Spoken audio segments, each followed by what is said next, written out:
नमस्कार, मैं हूं मनीष शर्मा, हाजिर हूं एक और चुनावी चर्चा लेकर। आप देख रहे हैं एनडीटीवी राजस्थान। भारत में चुनावों की दस्तक के साथ ही एक मुद्दा जिससे सियासत गरमाने लगती है वो है तेल का खेल। पेट्रोल डीजल की कीमत को लेकर विपक्षी दल केंद्र पर एक्साइज ड्यूटी कम करने को लेकर सवाल उठाते हैं तो केंद्र से उनके राज्यों में ज़्यादा वैट की बात कही जाती है। साथ ही केंद्र ये भी कहता है कि वो पेट्रोल डीजल को जीएसटी के तहत लाना चाहता है, पर विपक्ष है कि मानता नहीं। तेल पर राजनीतिक रोटियां सेंकने का ताज़ा मामला राजस्थान का है, जहां पंप मालिकों ने लगातार हड़ताल कर रखी है और ऐलान भी कर दिया है कि गहलोत सरकार ने अगर वैट कम नहीं किया तो ये हड़ताल अनिश्चितकालीन कर दी जाएगी। लेकिन सरकार फिलहाल टस से मस दिख नहीं रही है। सीएम गहलोत ने साफ कर दिया है कि पहले केंद्र पेट्रोल डीजल पर महंगाई कम करे, क्योंकि हमारी वित्तीय हालत इसकी इजाज़त देती नहीं। तो क्या है इस पूरे तेल का खेल जो सियासत और ख़ासतौर पर चुनावी सियासत में गरमा जाता है? इस तेल के खेल पर ही आज हमारी चर्चा होगी। इस मुद्दे पर ख़ास मेहमान हर दिन की तरह मेरे साथ मौजूद होंगे। दोनों पार्टी पक्ष और विपक्ष, कांग्रेस और भाजपा से हमारे साथ मेहमान जुड़ेंगे और पेट्रोल पंप डीलर्स एसोसिएशन के प्रतिनिधि भी हमारे साथ होंगे और वहीं पर कुछ अर्थशास्त्री का भी हम रुख करेंगे जो बताएंगे कि तेल का जो गणित है पूरा किस तरह से प्रदेश और केंद्र के बीच एक सियासत का बड़ा मुद्दा बन जाता है। ख़ासतौर पर राजस्थान की बात करें तो वहाँ बहुत वैट ज़्यादा होने के चलते पड़ोसी राज्यों के मुकाबले, ख़ासतौर पर पंजाब हरियाणा के मुकाबले वैट ज़्यादा है, जिससे उपभोक्ताओं को ज़्यादा कीमत चुकानी पड़ती है। और उसी राजस्थान में तो कमोबेश एक ही प्रदेश में दो अलग अलग रेट्स भी हैं। जिस तरह से श्रीगंगानगर और हनुमानगढ़ का मुद्दा खासा गरमाया हुआ है कि वहाँ पर प्रति लीटर जयपुर और अन्य शहरों के मुकाबले प्रति लीटर करीब 5 रुपये तक ज़्यादा कीमत ग्राहकों से पेट्रोल पंप मालिक वसूलते हैं। और ये कीमत जो है ट्रांसपोर्टेशन की कीमत होती है, जो सरकार किसी तरह की उस पर रियायत देती नहीं है, ना ही पंप मालिक वहन करते हैं, और वो आखिर एंड जो कंज्यूमर है, जो आप और हमारे जैसे उपभोक्ता हैं, उन्हें वो चुकानी पड़ती है। तो राजस्थान में एक ही प्रदेश में वहाँ वैट तो ज़्यादा है ही, लेकिन श्रीगंगानगर और हनुमानगढ़ के इलाकों में तो और भी ज़्यादा, या यूँ कहें कि देश में सबसे महंगा पेट्रोल और डीजल मिलता है। और इसी की वजह से चुनावी साल में और चुनावी महीनों में अब चंद महीने बचे हैं जब पूरे प्रदेश में विधानसभा चुनाव होंगे, तो सियासत तेल के खेल पर गरमा गई है। डीजल पेट्रोल के एसोसिएशंस के जो पेट्रोल पंप मालिक हैं वो तमाम, उनका कहना है कि राजस्थान सरकार वैट कम करे, लेकिन राजस्थान सरकार इस बात की दुहाई दे रही है कि वो केंद्र जो है वो अपने एक्साइज को कम करे और राज्यों की हिस्सेदारी टैक्स में बढ़ाए। तो ये सियासी आरोप लगातार चलते रहे हैं। लगातार हर विधानसभा चुनाव हो या लोकसभा चुनाव हो, ये मुद्दा बनता है। कभी पेट्रोल डीजल की कीमतें स्थिर कर दी जाती हैं, हो जाती हैं, लेकिन हालांकि सरकारों का यही कहना रहता है कि ये कीमतें जो है बाज़ार के हिसाब से तेल कंपनियां निर्धारित करती हैं। लेकिन कहीं ना कहीं इससे सियासत से इनकार किया नहीं जा सकता कि चुनाव के वक्त पेट्रोल डीजल की कीमतें जो हैं वो खासा गरमाती हैं, मुद्दा उठता है, कीमतें स्थिर कर दी जाती हैं, या फिर कभी केंद्र की तरफ से एक्साइज तो या राज्यों की तरफ से वैट कम कर दिया जाता है। उसी कड़ी में अब विधानसभा चुनाव के ऐन पहले पेट्रोल पंप मालिक इस चीज़ को भुनाने की कोशिश में है कि वैट कम कर दिया जाए ताकि कुछ राहत उपभोक्ताओं को मिले। और श्रीगंगानगर और हनुमानगढ़ का इलाका जो है वो खासा इस वैट से ज़्यादा प्रभावित होता है, क्योंकि वैट भी ज़्यादा है और ट्रांसपोर्टेशन कॉस्ट बहुत ज़्यादा उन इलाकों में बढ़ जाती है। क्योंकि इसकी बड़ी वजह यह बताई जाती है कि श्रीगंगानगर और हनुमानगढ़ ज़िलों में जयपुर, भरतपुर और जोधपुर से तेल ट्रांसपोर्ट होकर जाता है, जिससे रोड जो ट्रांसपोर्टेशन कॉस्ट है वो इंक्रीज़ हो जाती है, वो बढ़ जाती है, जिसके चलते आम कस्टमर्स को, आम उपयोक्ता को, भोक्ता को ज़्यादा कीमत चुकानी पड़ती है। तो इस तमाम मुद्दे पर आज हम बात करेंगे, इसके तमाम पहलुओं को जानने की कोशिश करेंगे कि किस तरह तेल का ट्रांसपोर्टेशन होता है, कैसे वैट लगता है, किस तरह से एक्साइज केंद्र की ओर से लगाई जाती है, और फिर जब उपभोक्ता के रिफाइनरी से लेकर उपभोक्ता तक जब तेल पहुंचता है तो किस तरह से ये कीमत बढ़ती जाती है और ये फिर चुनावी मुद्दा भी बन जाती है, बढ़ी हुई कीमतें। और हम कोशिश कर रहे हैं कि हमारे मेहमान इस वक्त पे हमारे साथ लाइनअप हों। दोनों पार्टियों की तरफ से प्रतिनिधि हमारे साथ मौजूद होंगे। और जैसा आप अपनी स्क्रीन्स पर देख सकते हैं, प्रतीक जी हमारे साथ कांग्रेस के प्रवक्ता मौजूद हैं, वहीं पर सुरेश गर्ग जी हमारे साथ बीजेपी से मौजूद है, वहीं साईं गिरधर भी हमारे साथ मौजूद हैं जो डीलर्स एसोसिएशन जो पूरा ये पेट्रोलियम है इंडस्ट्री है उसको रिप्रेजेंट करेंगे। तो पहला सवाल मेरा साईं गिरधर जी आपसे है। कार्यक्रम में बहुत बहुत स्वागत है गिरधर साहब आपका। ये मुद्दा तो बड़ा पुराना है, राजस्थान में वैट का मुद्दा बहुत पुराना है कि वहाँ तेल की कीमतें बहुत ज़्यादा है, लेकिन चुनाव में ये गरमा जाता है। तो क्या आप भी ये जो वैट का मुद्दा है इसको डीलर्स एसोसिएशंस भी क्या इस वक्त पे चुनाव के बहाने भुनाना चाहती है कि वैट की रेट्स कम हो? हालांकि ये आम उपभोक्ता से जुड़ा मसला है, तो इसकी टाइमिंग्स को लेकर बड़े सवाल हैं। क्या जवाब क्या है आपका इस पर? नमस्कार sir. First of all thank you, आपने हमारे को इस मंच पे बुलाया। मैं ऑटोमोबाइल डीलर्स को रिप्रेजेंट करता हूँ, ऑटो पेट्रोल पंप एसोसिएशंस को नहीं करता हूँ जी। बट हम करेक्शन कर जी। मेरा ये मानना है कि जो ये पेट्रोल के जो दाम है, पेट्रोल या डीजल के जो दाम है, ये एक नॉर्मल कंज्यूमर जो होता है, एक नॉर्मल कस्टमर जो होता है उसको इफेक्ट करते हैं। आज की डेट के अंदर में स्पेशली पोस्ट कोविड आप जो गाड़ियां मेंटेन करते हैं, आप जो गाड़ियां चलाते हैं, आप वो गाड़ियों का अक्सर इस्तेमाल करते हैं अपना बिजनेस करने के लिए, अपने वर्क पे जाने के लिए, अपने काम पे जाने के लिए। और स्पेशली राजस्थान की अगर आप टेरिटरी देखेंगे, राजस्थान पूरे हिंदुस्तान में एक सबसे बड़ा प्रदेश है। हमारा जो लैंड मास है वो सबसे बड़ा है। आपको एक शहर से दूसरे शहर जाना पड़ता है, एंड स्पेशली आप अपनी खुद की गाड़ियां यूज करते हैं। आज की डेट के अंदर में अगर हमारे पेट्रोल के और डीजल के दाम हमारे स्टेट के अंदर अगर कम होंगे तो मेरे हिसाब से ये ग्रोथ को, हमारे प्रदेश की ग्रोथ के अंदर में और तेल और इजाफा करेंगे और तेजी से हमारा प्रदेश ग्रो करेगा अगर हमारे रेट्स कम होंगे इसके अंदर में। जहां तक आपने टाइमिंग की बात करी, आपका कहना वाजिब है कि इलेक्शन के टाइम, लेकिन स्वाभाविक भी है अगर आज पेट्रोल पंप डीलर एसोसिएशन वाले अगर हमारे भाई अगर आज ये कर रहे हैं तो प्रोबेबली उनको कहीं लगता है कि ये टाइम है जहां पर सरकार उनकी बात सुनेगी, क्योंकि ये बहुत टाइम पुरानी मांग है उनकी, एंड वो फाइनेंशियल लॉस सफर करते हैं इसकी वजह से। एक राजस्थान का जो एक नॉर्मल एक जो इंसान, राजस्थान का जो प्रदेशवासी है, वो तो हर रोज इसका भार सहता ही है, लेकिन जो हमारे पेट्रोल पंप वाले जो अपना भाई हैं, डीलर्स हैं, वो भी अपना इसमें नुकसान सहते हैं, आर्थिक नुकसान होता है उनको उनके बिजनेस के अंदर। जी साईं जी, ये बात दरअसल इससे आगे कहीं ज़्यादा बढ़ती है, क्योंकि केंद्र का तर्क है कि राज्य वैट कम करे। अक्सर ये खासतौर पर राजस्थान और केंद्र के बीच में तो लड़ाई पुरानी है। वहीं पर जो है गहलोत सरकार कहती है कि केंद्र जो है एक्साइज कम करे। तो ये बड़ा फुटबॉल बन गया है। और दूसरा मेरा एक विस्तृत सवाल ये कि जो मांग चल रही है वैट कम करने की, तो कितना वैट कम करने की मांग कर रहे हैं ये डीलर्स एसोसिएशन? मेरा ये मानना है, मैं ये पॉलिटिकल चीज में तो मैं पढ़ूंगा नहीं, because we are a businessman and हम अपने बिजनेस को रिप्रेजेंट करते हैं। जी। लेकिन अगर आप नेबरिंग स्टेट्स देखेंगे, अपना जो एक्साइज लगती है पूरे हिंदुस्तान में, सारे स्टेट्स पे सेम एक्साइज लगती है। ऐसा नहीं होता कि कांग्रेस के स्टेट्स के ऊपर में एक X+Y एक्साइज लगती है और बीजेपी में जो जहां शासन है वहां पर X-Y एक्साइज लगती है।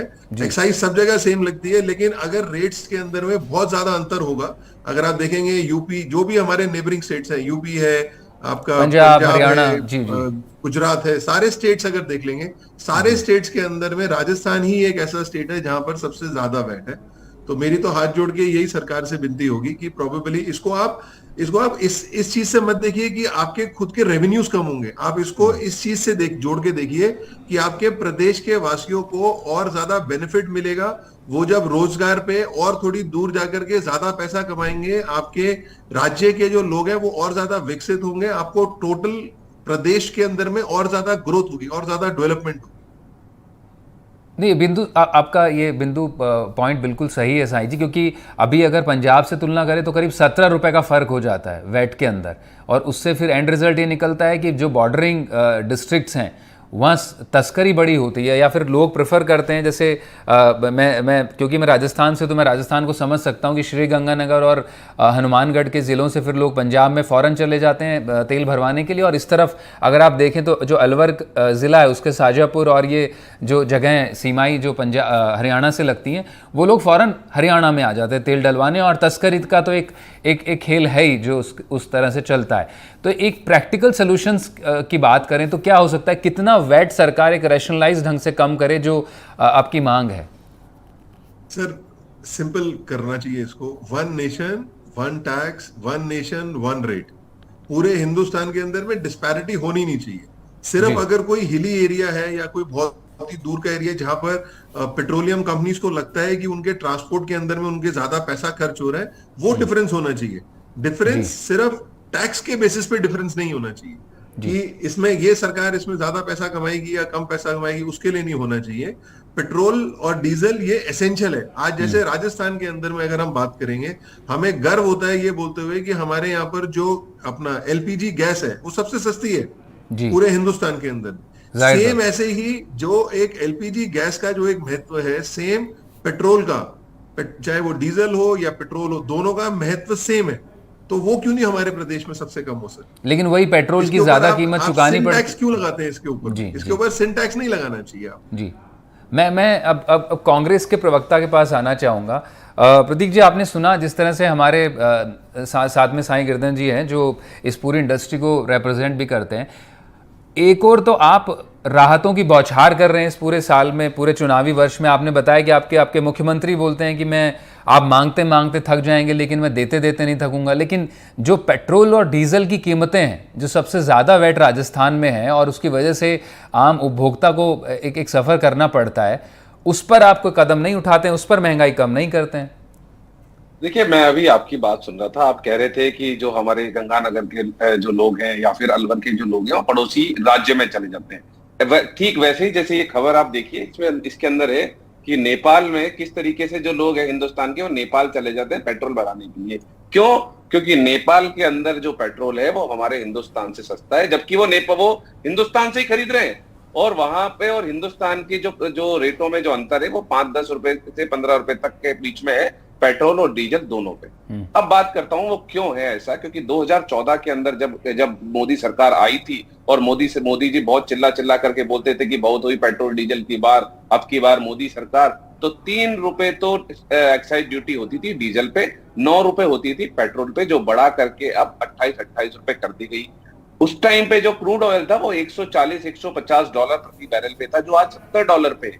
तो मैं ये कह रहा हूं, अगर आप एक्साइज ड्यूटी कम करेंगे, दाम कम करेंगे, तो वैट तो उसके प्रोपोर्शन में अपने आप कम हो जाएगा। लेकिन प्रतीक जी, आपका वैट जो है, बात सुनिए, पूरी बात सुनिए। मैं कह रहा हूं कि वैट तो अपने प्रोपोर्शन में अपने आप खत्म हो जाएगा। रही बात दूसरी, आप वैट कम करने की बात कर रहे हैं। वैट राजस्थान की सरकार कम करने को तैयार है, अगर केंद्र की सरकार हमारे जीएसटी का भुगतान समय पे करे। क्योंकि राज्य चलाने के लिए हमें भी रेवेन्यू की जरूरत होती है, और हमारे 3-3, 4-4 क्वार्टर का जो पैसा है वो केंद्र सरकार के पास ड्यू चल रहा है, पैसा देने को तैयार ही नहीं है। वहीं उत्तर प्रदेश को आप देखिए, करंट क्वार्टर का भी पैसा मिल जाता है, मध्य प्रदेश को मिल जाता है। और ऐसा नहीं है कि हमारा महंगा है। आप अभी की रेट उठा के देख लीजिए, भोपाल के अंदर पेट्रोल और डीजल के दाम जयपुर के पेट्रोल और डीजल के दामों से ज्यादा है। तो मुझे ऐसा लगता है इसके ऊपर राजनीति ना करके, जो एक्साइज ड्यूटी यूपीए के समय पे थी, अगर वो कर दी जाएगी तो जनता को 30-30 रुपए लीटर का फायदा हो जाएगा। नहीं, लेकिन आप मध्य प्रदेश की बात कर रहे हैं। मध्य प्रदेश में भी हमारे स्क्रीन पर आंकड़े हैं। वहाँ अगर पेट्रोल की प्रति लीटर बात करें तो वैट आपसे कम है, वहाँ 29 रुपए है, आपके यहाँ 31 रुपए से ज्यादा है। और दूसरा मैं पड़ोसी राज्यों की, प्रतीक जी आपने दूसरा पड़ोसी राज्यों की बात की, हमारे एक्सपर्ट भी बता रहे थे साईं गिरधर जी कि एक्साइज किसी स्टेट वाइज नहीं है, एक्साइज तो यूनिफॉर्मिटी के साथ है, एक ही एक्साइज लगता है। जो कीमतों में फर्क आता है वो आपके यहाँ वैट से आता है। आप जो है, एक मिनट मैं सवाल खत्म कर लूं प्रतीक जी। जो वैट है, आप राजस्थान की जो सरकार है इस वक्त पर, हम हमारे टीवी स्क्रीन पर भी दिखा रहे हैं, करीब 31 रुपए 4 पैसे आप पेट्रोल पर वैट लगा रहे हैं और डीजल पर करीब 19.5 रुपए वैट है। जो बाकी राज्य हैं, आपके पड़ोसी राज्य हैं हरियाणा और पंजाब, उनके मुकाबले बहुत ज्यादा है। तो जो बात है, आप बोल रहे हैं कि एक्साइज कम करने की, तो एक्साइज तो जाहिर तौर पर कम होगा तो सब जगह रेट्स कम होंगी, लेकिन बात वैट की भी है ना। नहीं मनीष जी, आपने मेरे को ये बताया आपने कि डीजल के ऊपर हम 19 रुपए टैक्स ले रहे हैं, तो आप कृपया ये भी दिखाइए ना कि केंद्र सरकार कितने रुपए टैक्स ले रहा है। हाँ, हम एक्साइज भी बता रहे हैं, लेकिन डीजल पे जी, लेकिन जो डीलर्स एसोसिएशन की जो स्ट्राइक है वो वैट को लेकर। प्रतीक जी, सवाल कीजिए आप। मैंने वैट के लिए यही जवाब दिया कि जो वसुंधरा जी की सरकार में था वैट, उससे मेरे को लगता है शायद जो कोविड आया था उस टाइम पे 1-8% बढ़ाया गया, लेकिन फिर मैं कहूंगा हम तो कम करने के लिए तैयार हैं। अगर केंद्र सरकार हमारा जो रेवेन्यू हमारा बनता है जीएसटी का और चीजों का, वो समय पे भुगतान करे। या 3-3 क्वार्टर तक तो भुगतान ही नहीं किया जाता, तो आप बताइए कि प्रदेश को चलाएंगे कैसे? इकोनॉमी को चलाने के लिए पैसे की जरूरत तो पड़ेगी ना। आप ये तो सवाल कर नहीं रहे कि नेपाल हमसे खरीदता है और नेपाल के अंदर पेट्रोल के दाम भारत से सस्ते हैं। नहीं, लेकिन ये तो जाहिर तौर पे पेट्रोल के दाम हमसे सस्ते प्रतीक जी, हम बिहार के लोग नेपाल जा रहे हैं पेट्रोल भराने के लिए। हम विषय पर प्रतीक जी हम विषय पर बात कर रहे हैं। हम वैट में नेपाल और भारत के बीच वैट की बात नहीं, वैट हमारे राज्यों की एक टैक्स प्रणाली है और उसकी हम बात कर रहे हैं। मैं हमारे प्रवक्ता भाजपा के प्रवक्ता भी इस वक्त जुड़े, मैं भाजपा के प्रवक्ता भी, मैं उनसे जवाब ले लेता हूं, फिर लौटूंगा आपके पास में। अब सुरेश कर जी, आपका भी स्वागत है कार्यक्रम में। तो आपने दोनों एक एक्सपर्ट को सुना, साईं गिरधर जी को भी सुना और आपने कांग्रेस के प्रवक्ता को भी सुना। भाजपा पर या केंद्र सरकार पर यह अक्सर आरोप लगता है राज्यों की ओर से, और खासतौर पर अशोक गहलोत तो सीधा आरोप लगाते हैं कि केंद्र जो अपना एक्साइज कम कर दे। यही बात प्रवक्ता बोल रहे हैं कांग्रेस के कि हम वैट घटाने को तैयार हैं, आप एक्साइज कम कर दीजिए। उनका, गहलोत का एक बड़ा आरोप ये भी है कि आपने 3 नए टैक्स लगाए, स्पेशल एक्साइज लगाया आपने एडिशनल एक्साइज लगाया और सेस लगाया, और तीनों में राज्यों की हिस्सेदारी 0 है। देखिए मनीष जी, राजस्थान में भ्रष्टाचारी अराजकता वाली सरकार चल रही है। ये सिर्फ भ्रष्टाचार करना जानते हैं। ये जानबूझ करके वेट को कम नहीं करेंगे। अगर वेट राजस्थान में ज्यादा होगा तो यहाँ पे भ्रष्टाचार और तस्करी बढ़ेगी, और कांग्रेस की सरकार हमेशा इसकी मास्टर रही है भ्रष्टाचार करने की, क्योंकि इनके नेता ने खुद ने बोला कि 1 रुपया चलता 85 पैसे भ्रष्टाचार में चला जाता है। तो उसका जीता जागता उदाहरण है। कांग्रेस के प्रवक्ता ये तो बोल रहे हैं कि साहब एक्साइज ड्यूटी कम कर दीजिए। अरे भाई, एक्साइज ड्यूटी कम करने से राजस्थान में पेट्रोल डीजल की रेटें कम करने का कोई फायदा नहीं होगा। तब भी पंजाब, हरियाणा, यूपी, दिल्ली के पेट्रोल और डीजल सस्ते होंगे राजस्थान से। आज हरियाणा का, आज आप दिल्ली, पंजाब को और गंगानगर के रेट का अगर तुलना करेंगे तो पेट्रोल 16 रुपए के लगभग का डिफरेंस है पेट्रोल में, और डीजल में 10 रुपए 50 पैसे प्रति लीटर का डिफरेंस है। तो अगर एक्साइज ड्यूटी कम भी कर देंगे तो भी यही डिफरेंस आएगा। तो इसलिए इन माननीय प्रवक्ता जी को यह समझाइए कि भैया, जब तक वेट राजस्थान में कम नहीं होगा तब तक राजस्थान की जनता को कोई फायदा नहीं होगा और राजस्थान के पेट्रोल पंप वालों को कोई फायदा नहीं होगा। सिर्फ तस्करी का बढ़ावा मिलेगा अगर आप वेट को कम नहीं करेंगे।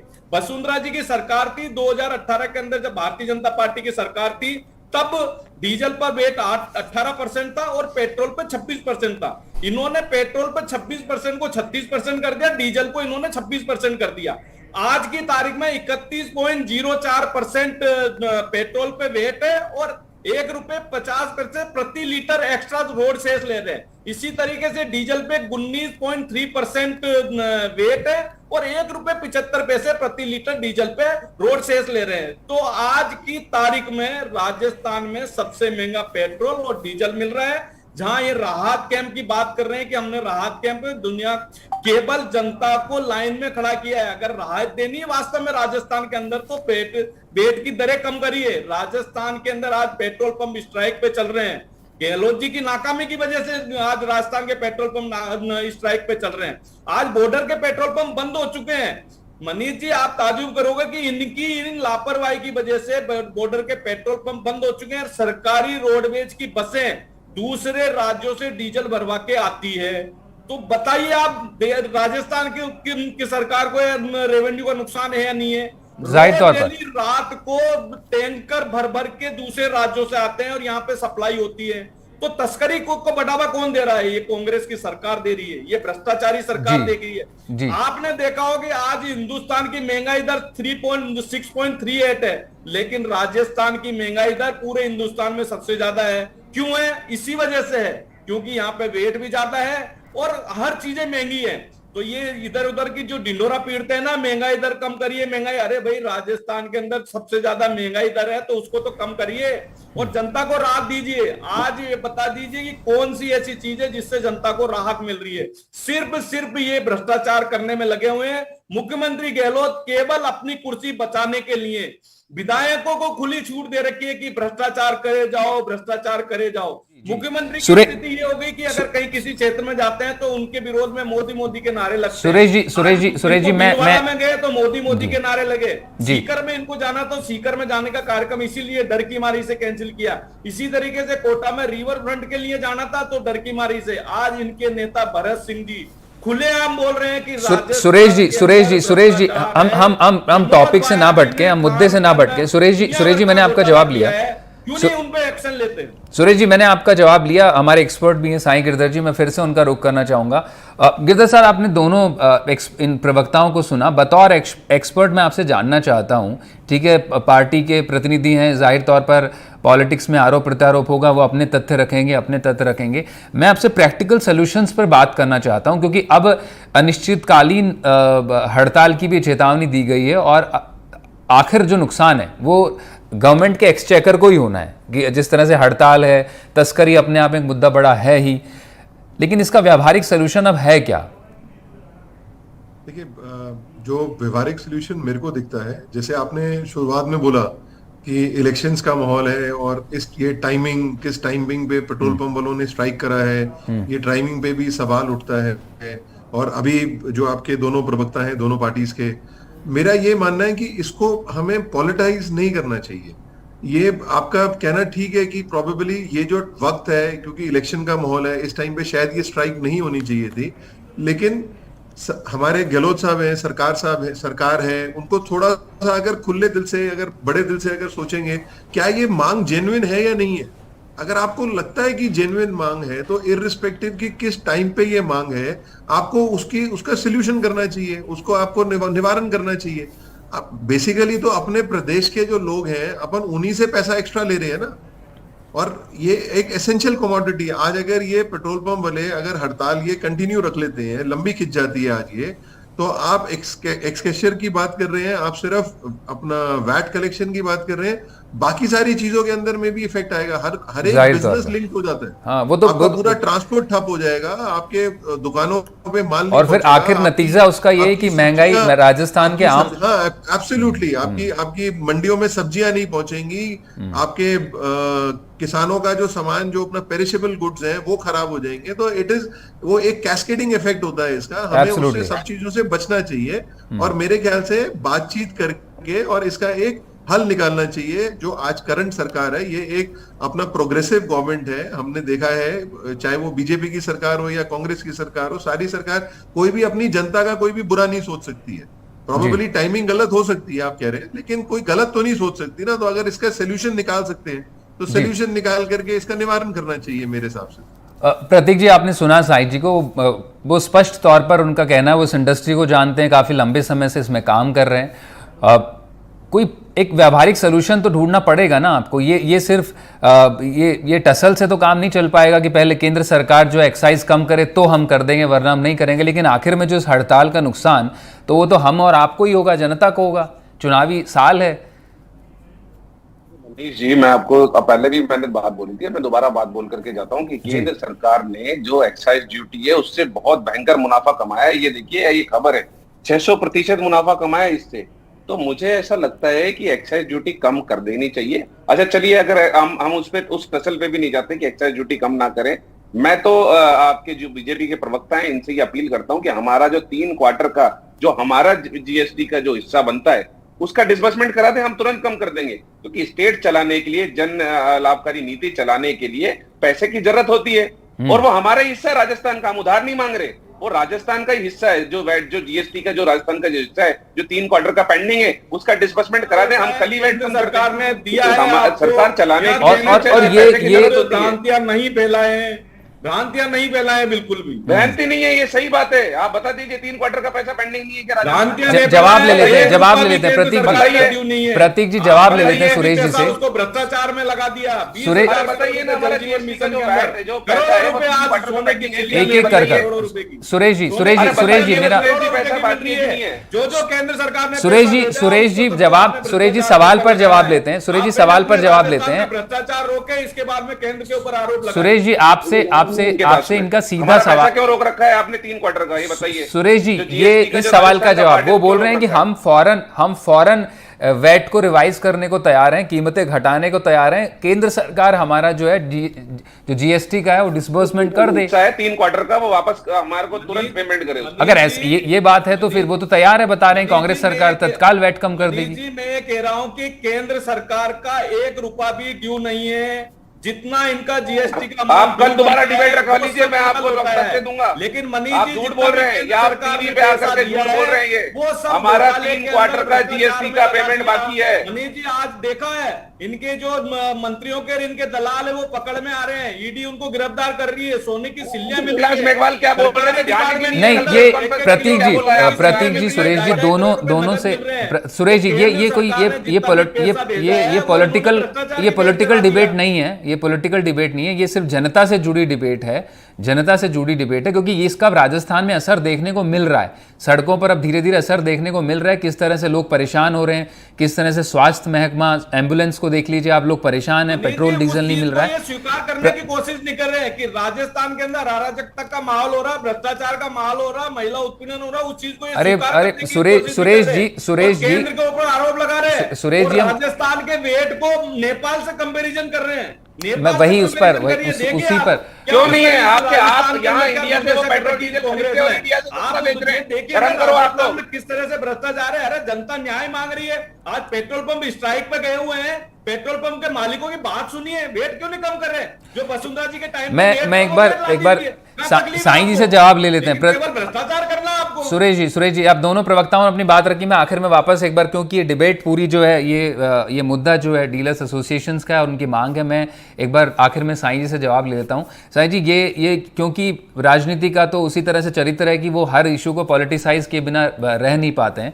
मैं आपसे सिर्फ ये आखिर में जानना चाहता हूं कि ये कैस्केडिंग इफेक्ट तो होगा ही, लेकिन फिलहाल फौरी तौर पर जिस तरह से गंगानगर और श्रीगंगानगर और हनुमानगढ़ का जो रेट का जो हवाला दिया जाता है, खासतौर पर जो तस्करी की बात की जाती है कि वहाँ से जो जयपुर की जो कीमतें हैं वहाँ करीब 5 रुपये ज़्यादा हैं, तो कम से कम एक रैशनलाइजेशन तो किया जा सकता है विद इन स्टेट, फौरी तौर पर कि एक समान ही रेट कम से कम हो प्रदेश में। वैट तो ठीक है, वैट कम किया जाए, लेकिन उसी पर सरकार कदम उठाए। खबर है, ये लीजिए, ये इनको पढ़ा दीजिए आप। इसके अंदर क्या लिखा हुआ है कि पैसा बताया है कि नहीं है जीएसटी का, आप खुद पढ़ करके इनको बता दीजिए क्या कह रही है केंद्र सरकार, साईं जी क्या बताया। ये खबर है आज। एक बार 10-20 सेकंड में साईं से जवाब ले लेते हैं। ये झूठ बोलते हैं, ये बीजेपी के प्रवक्ता करके मैंने इनकी। प्रतीक जी, 1 मिनट, साईं जवाब दे रहे हैं, 1 मिनट। देखिए, पेट्रोल और डीजल के जो प्राइसेस हैं, ये अंडर एसेंशियल कमोडिटी आते हैं। ये इसमें अभी आपने खुद ने बताया, ये एम्बुलेंस में भी डलता है, ये सब्जियों को भी आने जाने में डलता है, ट्रांसपोर्ट के व्हीकल्स में डलता है। एक नॉर्मल आदमी जिसकी बेचारे की 10,000 तनख्वाह होती है, वो अपने 2 व्हीलर पे जाता है, अपने काम पे जाता है। आज अगर ये स्ट्राइक 2 दिन चल जाती है, तीसरे दिन वो अपने ऑफिस नहीं जा पाएगा साहब। जी, उसके 2 व्हीलर में पेट्रोल नहीं होगा। जाहिर तौर पर यही बात अगर वो 3 दिन नहीं गया, उसकी 3 दिन तनख्वाह कटेगी, उसका चूल्हा नहीं जलेगा। सही पॉइंट उठाया आपने साईं जी। ये क्योंकि समय का अभाव है थोड़ा, तो आप तीनों मेहमानों का बहुत बहुत शुक्रिया इस बिंदु से जुड़े, इस पहलू से जुड़े तमाम मुद्दे पर बात करने के लिए। चुनावी वर्ष भले ही हो, लेकिन जो पेट्रोल डीजल की कीमतों पर वैट है, उस पर जो एसोसिएशंस की, डीलर्स एसोसिएशन की हड़ताल है, उसे आखिर नुकसान तो आम आदमी को भुगतना पड़ता है। सड़कों पर जिस तरह से विजुअल्स तस्वीरें आ रही हैं, वो किसी से छिपी नहीं है। आज की चुनावी चर्चा में बस इतना ही। बाकी तमाम खबरों के लिए आप जुड़े रहिए एनडीटीवी राजस्थान के साथ। नमस्कार।